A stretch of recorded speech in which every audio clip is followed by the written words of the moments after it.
നോക്കിയ ചോദ്യം.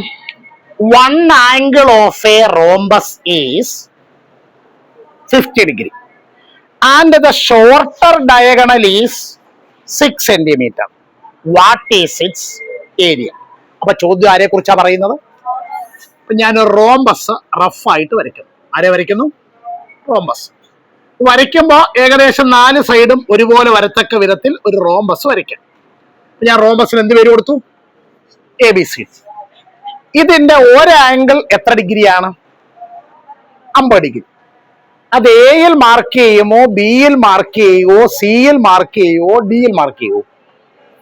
ഒന്നുകിൽ എയിൽ അല്ലെങ്കിൽ സിയിൽ. എന്തുകൊണ്ട് ബിയിലും ഡിയിലും മാർക്ക് ചെയ്യത്തില്ല? അത് കണ്ടാൽ തന്നെ അറിയാം. ഇങ്ങനെ സ്ട്രെയിറ്റ് വരുമ്പോ 90ആണ്. അത് കഴിഞ്ഞ് പിന്നെയും വലത്തോട്ട് പോകുന്നുണ്ട്. അപ്പൊ എത്രനേക്കാൾ കൂടുതലാ? 90-നേക്കാൾ കൂടുതലാണ്. അപ്പൊ ഞാൻ തൽക്കാലത്തേക്ക് എയിലെ ആംഗിൾ എത്ര എന്ന് മാർക്ക് ചെയ്യുന്നു? 50 ഡിഗ്രി എന്ന് മാർക്ക് ചെയ്യുന്നു.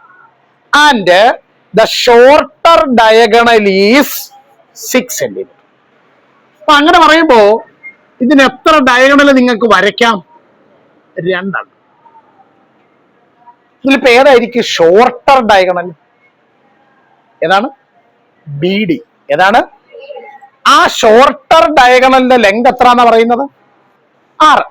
നമ്മൾ ഇപ്പൊ പഠിച്ച അനുസരിച്ച് ഒരു ഡയഗണല് മറ്റേ ഡയഗണലിനെ എന്ത് ചെയ്യും? ബൈസെക്ട് ചെയ്യും. എന്ത് ചെയ്യും? അപ്പോൾ ഈ 6 3 മാറുമല്ലോ. ഇവിടെ നമുക്ക് വേണമെങ്കിൽ O എന്ന് പേര് കൊടുക്കാം. ബൈസെക്ട് ചെയ്യുന്നിടത്ത് വേറെ എന്തോ ഒരു പ്രത്യേകതയും കൂടെ ഉണ്ടെന്ന് പറഞ്ഞായിരുന്നു. അത് എത്ര ഡിഗ്രിയിലാണ്? 90 ഡിഗ്രിയിൽ. എത്ര ഡിഗ്രിയിലാണ്? ഇത്രയും കാര്യം നമ്മൾ സ്വന്തമായിട്ട് പടം വരച്ച് എന്ത് ചെയ്യണം? എഴുതി വെക്കണം. അത്രയും കാര്യം ഓക്കെ ആയോ? ഒന്ന് വരച്ചാട്ടെ. പാരലോഗ്രത്തിന്റെ അല്ലെങ്കിൽ റോംബസിന്റെ ഏരിയ കണ്ടുപിടിക്കാനുള്ള ഇക്വേഷൻ എന്താ? BH. അത് ഉപയോഗിക്കണമെന്നുണ്ടെങ്കിൽ ബേസും അറിയണം, ഹൈറ്റും അറിയണം. നിലവിൽ അത് ഇവിടെ ഇല്ല. ഇവിടെ ഉള്ള സാധനം ഒരു ഡയഗണലിന്റെ ലെങ്ത് ആണുള്ളത്. ഡയഗണൽ വെച്ചിട്ട് ഏരിയ എങ്ങനെ കണ്ടുപിടിക്കും? 8ാം ക്ലാസ് പിടിച്ചതാ. ഡയഗണലിന്റെ ലെങ്ത് അറിയാമെന്നുണ്ടെങ്കിൽ റോംബസിന്റെ അല്ലെങ്കിൽ പാരലോഗ്രത്തിന്റെ ഏരിയ എങ്ങനെ കണ്ടുപിടിക്കും? Half D1 D2. ഡയഗണൽ തമ്മിൽ മൾട്ടിപ്ലൈ ചെയ്യുക, 2 കൊണ്ട് ഡിവൈഡ് ചെയ്യുക. അല്ല, അങ്ങനെ മൾട്ടിപ്ലൈ ചെയ്യണമെങ്കിൽ 2 ഡയഗണൽ അറിയണ്ടേ? ഇവിടെ ഇപ്പൊ ഒരു ഡയഗണലല്ലേ ഉള്ളൂ. ആരാ ഉള്ളത്? BD എന്ന് പറയുന്ന ഡയഗണലുണ്ട്. ആരില്ല? AC എന്ന് പറയുന്ന ഡയഗണൽ ഇല്ല. അതെങ്ങനെ കണ്ടുപിടിക്കും? അതിന് ട്രിഗണോമെട്രി ഉപയോഗിച്ചാൽ മതി. ഇവിടെ AOB എന്ന് പറയുന്ന ഒരു റൈറ്റ് ട്രയാങ്കിൾ ഉണ്ട്, ഒരു മട്ടത്രികോണമുണ്ട്. എഴുതുക. Consider right triangle AOB. Consider right triangle AOB. ആ പടത്തിൽ ഇപ്പൊ റൈറ്റ് ട്രയാങ്കിൾ കിടക്കുന്നത് മറ്റേ വവ്വാൽ ഇലക്ട്രിക് ലൈനെ കിടക്കുന്ന പോലെ തലകിഴക്കിനാമ്പാട് കിടക്കുകയാണ്. നമ്മളതൊന്ന് നിവർത്തി ഒന്ന് നേരെയാക്കി വരയ്ക്കാം. വരച്ചാട്ടെ. എവിടെയാണ് 90 ഡിഗ്രി വരുന്നത്? ഹലോ, അല്ല ഇവിടാന്ന് മനസ്സിലായി. പടത്തിൽ ആ അക്ഷരം പറ. ഓയ്. അപ്പൊ ഇവിടെ O കൊടുത്തു. പിന്നെ നീ ഏതൊക്കെ 2 അക്ഷരം പറയേണ്ടത്? എയും ബിയും. ഞാൻ എന്നിട്ട് ഇവിടെ A മാർക്ക് ചെയ്തു, ഇവിടെ B മാർക്ക് ചെയ്തു. പടം വരച്ചോ എല്ലാരും? പടം വരച്ചോ? ഹലോ, പടം വരച്ചോ? പടം വരച്ചോ? വരച്ചു. നീ അറിയാവുന്ന കാര്യമൊക്കെ പറഞ്ഞാട്ടെ. എയിൽ എത്ര ഡിഗ്രി ഉണ്ട്? ഈ A ടോട്ടലാണ് 50. ആ ടോട്ടൽ നമ്മൾ എടുത്തേക്കുന്ന ട്രയാങ്കിളിൽ ഉണ്ടോ? ഇല്ല. പിന്നെ നമ്മൾ മുമ്പേ പഠിച്ചപ്പോ പറഞ്ഞു അത് എന്ത് ചെയ്യും? അവിടുത്തെ ആംഗിളിനെ ബൈസെക്ട് ചെയ്യും. അപ്പൊ ഈ 50 എത്ര ആയിട്ട് മാറും? ഇവിടെ 25. നമുക്ക് വേണ്ടുന്ന ഒരു അക്യൂട്ട് ആംഗിൾ, ഒരു ന്യൂനകോൺ നമുക്ക് കിട്ടി. കിട്ടിയോ അഭിരാമി? കിട്ടി. ഇനി ആരെയാ വേണ്ടത്? ഒരു സൈഡ് അറിയണം. ആരെ അറിയണം? ഒരു സൈഡ് വല്ലതും അറിയോ? അറിയാം. ആരെയാണ്? OB. എത്ര സെന്റിമീറ്ററാ? 3 സെന്റിമീറ്റർ. പടത്തിൽ ഇത്രയും മാർക്ക് ചെയ്തോ? പടത്തിൽ ഇത്രയും മാർക്ക് ചെയ്തോ? മാർക്ക് ചെയ്തു. ഇനി ബാക്കി പറഞ്ഞാൽ on the basis of angle A equal 25 degree. On the basis of angle A equal 25 degree. A B ആരാണ്? ഹലോ, എ ബി ആരാണ്? A B hypotenuse. A B ആരാണ്? ഹൈപ്പോട്ടിന്യൂസ്. ആ ഹൈപ്പോട്ടിന്യൂസ് കണ്ടുപിടിക്കേണ്ട ആവശ്യം എന്തെങ്കിലും ഉണ്ടോ? ഇല്ല. അടുത്തത് ഒ എ അഡ്ജസന്റ് സൈഡ്, അത് കണ്ടുപിടിക്കേണ്ട ആവശ്യമുണ്ടോ? വേണ്ടായോ? ആ ഒ എ കണ്ടുപിടിക്കണം. എങ്കിലേ അതിന്റെ ഇരട്ടി എടുത്ത് ആരെ കണ്ടുപിടിക്കാൻ പറ്റൂ? എ സിയെ കണ്ടുപിടിക്കാൻ പറ്റും. അടുത്തത് O B opposite side. O B ആരാണ്? Opposite side. അതറിയാവോ? അറിയാം. എത്ര? 3 സെന്റിമീറ്റർ. അപ്പൊ നിങ്ങൾക്ക് ഈ റൈറ്റ് ട്രയാങ്കിളിന്റെ എന്തറിയാം, എന്ത് കണ്ടുപിടിക്കണം? ഓപ്പോസിറ്റ് സൈഡ് അറിയാം, അഡ്ജസന്റ് സൈഡ് കണ്ടുപിടിക്കണം. എന്തുപയോഗിക്കും? ടാൻ. അപ്പൊ എഴുതിയാട്ടെ, tan A equal opposite side divided by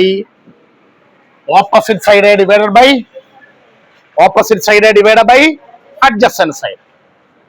tan എയുടെ വില പറഞ്ഞേ 25 ഡിഗ്രി ഈക്വൽ ആരാണ് ഓപ്പോസിറ്റ് സൈഡ്?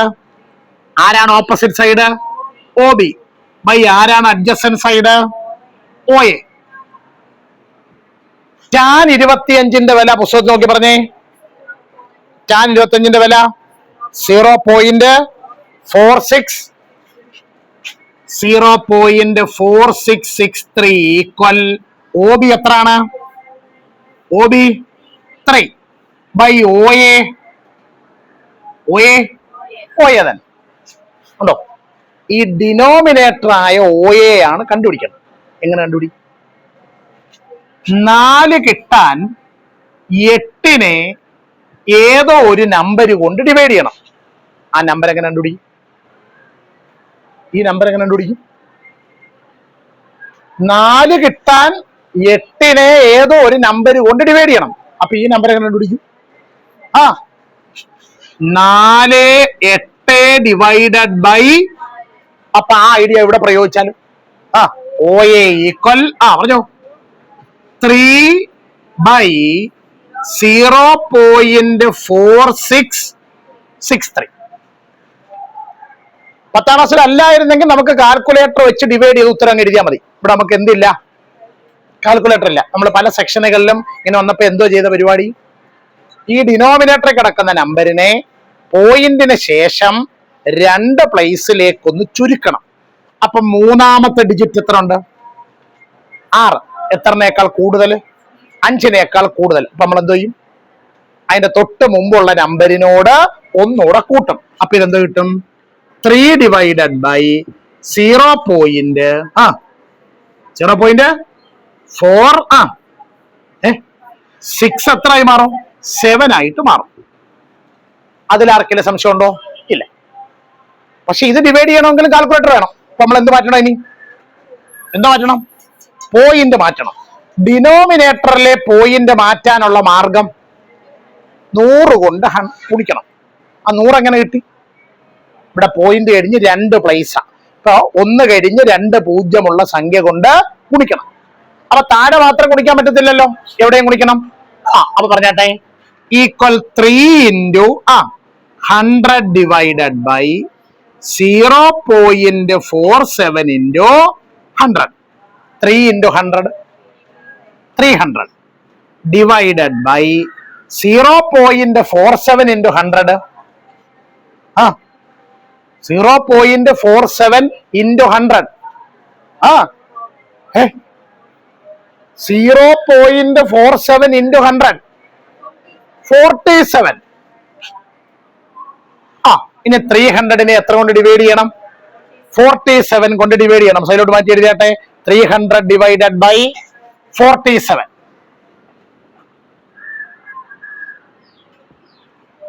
3നെ 47 കൊണ്ട് ഡിവൈഡ് ചെയ്യാൻ പറ്റുമോ? 30നെ ഇല്ല. 300-നെ പറ്റത്തില്ല, പറ്റും. അപ്പൊ നമ്പർ മൊത്തത്തിൽ എടുത്താലേ ഡിവിഷൻ പറ്റൂ. എത്ര പ്രാവശ്യം? 47-നെ എത്ര കൊണ്ട് ഗുണിച്ചാൽ 300-ഓ 300-നേക്കാൾ ചെറിയ നമ്പരോ കിട്ടും? 5 6 തവണ പറഞ്ഞാട്ടെ. 6 7 42-ന് 2. അതോ ശിഷ്ടം 4. 4 6 24 4 24 4 28. ആണോടെ? ആണോ? കുറയ്ക്കുന്നു. ഇവിടെ കുറയ്ക്കാൻ പറ്റത്തില്ല. ഇവിടെ 10 ആയി, ഇവിടെ 9 ആയി, ഇവിടെ 2 ആയി. 10-ന്ന് 2 കുറച്ചാൽ 8, 9-ന്ന് 8 കുറച്ചാൽ 1, 2-ന്ന് 2 കുറച്ചാൽ 0. അപ്പൊ നമ്മുടെ കയ്യിലുള്ള മൊത്തം നമ്പരും തീർന്നത് കൊണ്ട് നമ്മൾ ഇവിടെ ഒരു പോയിന്റ് ഇടുന്നു, ഇവിടെ ഒരു 0 ചേർക്കുന്നു. അല്ലേ? എത്ര പ്രാവശ്യം? എത്ര പ്രാവശ്യം?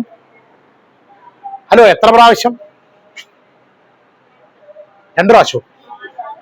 4 പ്രാവശ്യം. എത്ര പ്രാവശ്യമാണ്? 4 പ്രാവശ്യം. 47 × 4 എത്ര? 47 × 4 4 7 28, ശിഷ്ടം 2, നന്നാല് 16-ന് 2 കൂടിയില്ല, 188 ആയില്ലേ? ഒന്ന് നോക്കിക്കേ, എത്ര പ്രാവശ്യമുണ്ട്? 47 × 4 എത്ര നോക്കിക്കേ? 47 × 4 47 × 188. 47 × 4 ആകുമ്പോ 188 വരും. 47 × 3 ആയപ്പോ 141. 140.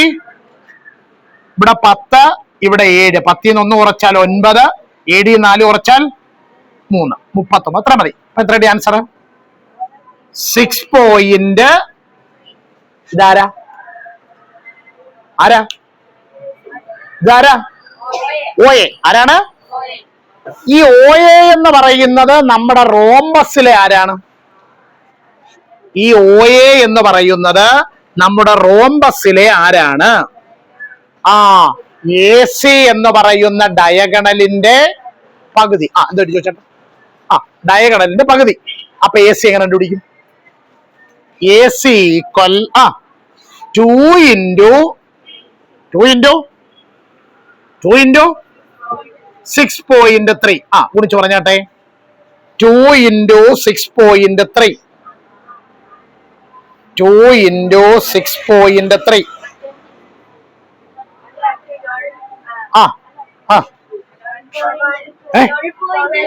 12 അങ്ങനെ ആരുടെ നീളം കിട്ടി? രണ്ടാമത്തെ ഡയഗണലായ AC-യുടെ ലെങ്ത് കിട്ടി. അല്ല, ഇത് എന്തിനായിരുന്നു രണ്ടാമത്തെ ഡയഗണലൊക്കെ കണ്ടുപിടിച്ചത്? ഹാഫ് D1 D2 ആണ് റോംബസിന്റെ ഏരിയ കണ്ടുപിടിക്കാനുള്ള ഒരു ഇക്വേഷൻ. അതിലെ D1 മാത്രമേ നമുക്ക് അറിയത്തുള്ളായിരുന്നു. ഇപ്പൊ ആരെയും കിട്ടി. അപ്പൊ എഴുതുക അടുത്ത വരിയില് area of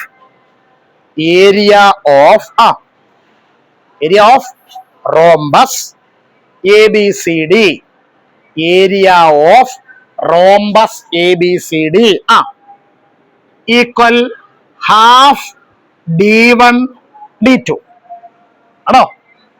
equal half into D1 എന്ന് പറയുന്നത് നമുക്ക് തന്നിരുന്ന ആളെ തന്നെ എടുക്കാം. BD into D2. ആരാ D2? AC. അപ്പോ ഹാഫ് ഇൻറ്റു BD മൊത്തം എത്ര ഉണ്ടായിരുന്നു? BD 6 into AC 12.6. രണ്ടേ ഈ 6-ഉം ഈ 2 കൂടെ വെട്ടി എത്ര കിട്ടും? 3. 3 × 12.6 എത്ര വരും നോക്കൂ. 3 × 12.6 37.8